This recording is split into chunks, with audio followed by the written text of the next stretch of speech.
অনেক দিন থেকেই আমার একটা পাহাড় কেনার শখ।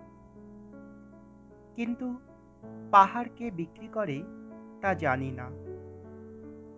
যদি তার দেখা পেতাম, দামের জন্য আটকাতো না। আমার নিজস্ব একটা নদী আছে, সেটা দিয়ে দিতাম পাহাড়টার বদলে। কে না জানে পাহাড়ের চেয়ে নদীর দামই বেশি। পাহাড় স্থানু, নদী বহমান।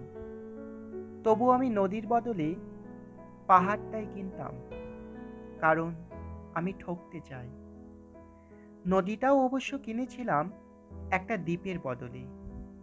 ছেলেবেলায় আমার বেশ ছোটখাটো ছিমছাম একটা দ্বীপ ছিল, সেখানে অসংখ্য প্রজাপতি।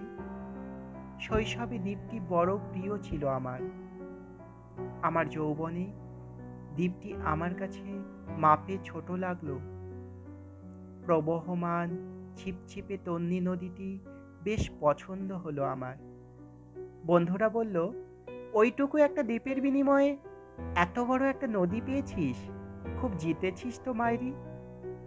তখন জয়ের আনন্দে আমি বিহ্বল হতাম। তখন সত্যিই আমি ভালোবাসতাম নদীটিকে। নদী আমার অনেক প্রশ্নের উত্তর দিত। যেমন, বলতো আজ সন্ধেবেলা বৃষ্টি হবে কিনা। সে বলতো, আজ এখানে দক্ষিণ গরম হাওয়া, শুধু একটা ছোট দ্বীপে বৃষ্টি, সে কি প্রবল বৃষ্টি, যেন একটা উৎসব। আমি সেই দ্বীপে আর যেতে পারি না। সে জানতো, সবাই জানে, শৈশবে আর ফেরা যায় না। এখন আমি একটা পাহাড় কিনতে চাই। সেই পাহাড়ের পায়ের কাছে থাকবে গহন অরণ্য। আমি সেই অরণ্য পার হয়ে যাব। তারপর শুধু রুক্ষ কঠিন পাহাড়, একেবারে চূড়ায়, মাথার খুব কাছে আকাশ, নিচে বিপুলা পৃথিবী, চরাচরে তীব্র নির্জনতা। আমার কণ্ঠস্বর সেখানে কেউ শুনতে পাবে না। আমি ঈশ্বর মানি না। তিনি আমার মাথার কাছে ঝুঁকে দাঁড়াবেন না।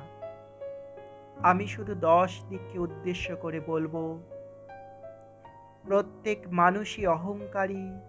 এখানে আমি একা। এখানে আমার কোনো অহংকার নেই। এখানে জয়ী হবার বদলে ক্ষমা চাইতে ভালো লাগে। হে 10 দিক, আমি কোনো দোষ করিনি। আমাকে ক্ষমা করো, আমাকে ক্ষমা করো।